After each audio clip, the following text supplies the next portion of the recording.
मैं Radheshyam Bishnoi NEET fresher का student हूँ और मैं 11th फाउंडेशन से सीएलसी में ही था। हाँ। श्रीमान महोदय, मैं ये पूछना चाहूँगा कि हमारी फिजिक्स, केमिस्ट्री और बायोलॉजी और सबसे बड़ी बात तो बताना चाहूँगा कि अनुशासन, यह तो बहुत बहुत अच्छा है।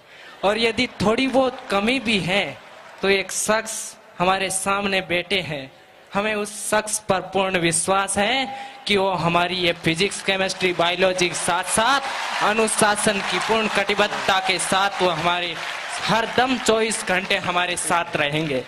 लेकिन मैं श्रीमान महोदय ये पूछना चाहूंगा कि इसी मंच पर, इसी विजय ग्राउंड के एक बार मंच पर पूजनीय वंदनीय स्वामी सुमेधानंद जी सरस्वती ने एक बार कहा था, वो बात 2011 के अंदर मैं पहली बार असेंबली के अंदर बैठा तो उन्होंने बात कही थी कि ज्यादातर इस हमारे हिंदुस्तान के अंदर 70% से अधिक लोग वो सक्सेसफुल होते हैं, वो स्टूडेंट सक्सेसफुल होते हैं जो एकदम सामान्य से परिवार के होते हैं, आर्थिक स्थिति बहुत कमजोर होती है।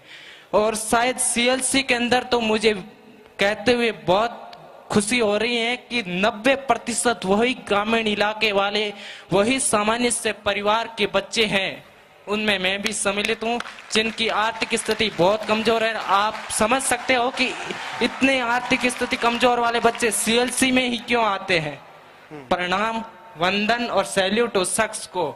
लेकिन मैं आपको सिर्फ इतना पूछना चाहूंगा कि आप हमें यह बताइए कि हम जिन बच्चों की परिस्थिति कमजोर है, वो बच्चे कभी कभी सोच लेते हैं इतना पैसा लग गया, यदि कहीं काम नहीं आ पाया, ये पैसा सक्सेसफुल नहीं हो, माफी चाहता हूँ, सोचते तो नहीं है फिर भी कभी। अच्छा, तो आप बताइए कि हमें थोड़ी हमारा हौसला और अफजाई कीजिए। थैंक यू, धन्यवाद।